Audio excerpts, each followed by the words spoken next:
Monsieur le député Denis Ligan. Monsieur le Président, le programme d'expérience québécoise est une voie rapide pour l'obtention du CSQ, première étape vers la résidence permanente.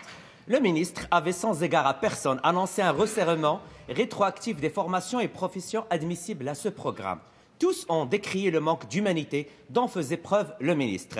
Après que les jeunes immigrants soient venus expliquer au ministre leur réalité, après que le ministre ait défendu l'indéfendable toute la journée hier, après qu'il ait refusé de rencontrer ces jeunes, aujourd'hui le ministre, au pied du mur, recule. Le problème, c'est que si le ministre avait pris le temps de réfléchir aux conséquences de ses décisions, il n'en serait jamais arrivé là. En immigration, le gouvernement fait n'importe quoi. Plutôt que de lancer des idées sans base, le ministre devrait prendre le temps de faire ses devoirs. Quand le ministre va-t-il arrêter de jouer aux apprentis sorciers, de prendre le temps d'écouter les milieux académiques, universitaires et qu'il va prendre des décisions qui sont bénéfiques pour le Québec? Monsieur le ministre de l'Immigration, s'il vous plaît, la parole vous appartient. Monsieur le Président, la réforme de l'immigration que nous faisons, elle est importante. Et je mets au défi le député Ligan en cette Chambre de se lever et de dire qu'il n'est pas d'accord à ce qu'on sélectionne les personnes immigrantes en fonction des besoins du marché du travail, Monsieur le Président. Je suis persuadé qu'il est en accord avec moi sur ce point. Mais, Monsieur le Président, la résultante, c'est que durant les années libérales, il n'y a rien qui a été fait. On n'a pas modernisé le système d'immigration pour s'assurer, comme plusieurs États dans le monde, de faire en sorte qu'on sélectionne les personnes immigrantes qui vont venir au Québec, qui vont venir contribuer au Québec en fonction des besoins du Québec, en fonction de toutes les régions du Québec, Monsieur le Président. Le député de Néligan se lève à plusieurs reprises dans cette Chambre pour dire « Monsieur le Président, je les connais, les entreprises, je les connais, les régions du Québec, j'ai déjà fait une tournée du Québec, il y a des besoins. » Ben oui, Monsieur le Président, il y a des besoins. Puis la réforme qu'on met en place en matière d'immigration, c'est justement pour répondre aux besoins de toutes les régions, des municipalités, pour s'assurer qu'il puisse y avoir de la vitalité dans toutes les régions économiques du Québec, Monsieur le Président. Alors, si le député Néligan est contre ça, qu'il le dise clairement, cette Chambre, Monsieur le Président, mais il y a une chose qui nous motive, Monsieur le Président, c'est de s'assurer de faire en sorte que le système d'immigration soit modernisé et qu'il réponde véritablement aux besoins économiques du Québec. J'espère qu'il va nous appuyer là-dedans.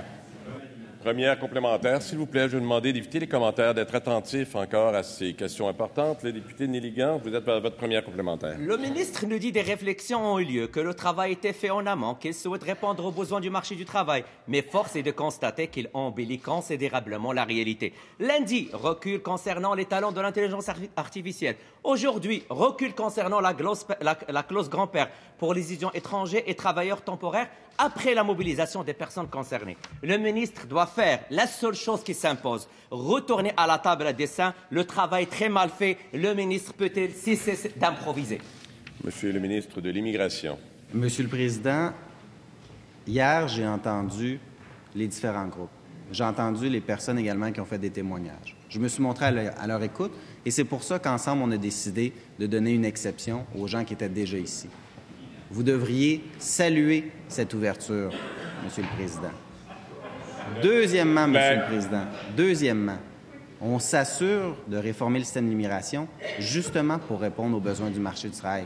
Monsieur le Président, si on veut répondre aux besoins de notre économie, à la pénurie de main-d'œuvre, il faut s'assurer de sélectionner des personnes qui répondent aux emplois qui sont disponibles, Monsieur le Président. Des emplois dans le domaine professionnel et technique, notamment, Monsieur le Président. On a besoin des gens qui vont pouvoir combler ces emplois-là. Alors, on va aller de l'avant avec la réforme. Deuxième complémentaire, Monsieur le député Néligan. Le programme en question a créé une crédibilité à l'international qui fait en sorte que nous sommes de plus en plus attrayants. Ces décisions arbitraires du gouvernement caquiste minent notre attractivité et notre crédibilité. On fera débat pour que le ministre abandonne les modifications et que les règles applicables avant le moratoire de cet été demeurent celles appliquées. Va-t-il appuyer cette motion et envoyer un message clair qu'il a bel et bien entendu les vives inquiétudes de tous? Monsieur le ministre de l'Immigration. Monsieur le Président, je comprends que la question du député de Néligan a été écrite avant mon intervention, mais j'ai eu l'occasion de dire, Monsieur le Président, que pour les personnes qui sont ici sur le territoire québécois, qui sont des étudiants, qui sont des travailleurs étrangers temporaires, avant le 1er novembre 2019, leur dossier va être traité en fonction des anciens critères du programme d'expérience québécoise. J'ai été très clair, dans un souci de répondre à leurs inquiétudes et à leurs préoccupations. Monsieur le Président, je tiens à réitérer que le PEC n'est pas la seule voie, le PEC étudiant. Il aurait été possible de passer, notamment, comme je l'ai dit hier, par rapport aux programme d'expérience québécoise des travailleurs temporaires, ou même dans le programme ARIMA, avec le programme régulier des travailleurs qualifiés. En terminant. Alors, Monsieur le Président, nous agissons, nous écoutons la population et nous allons aller de l'avant avec la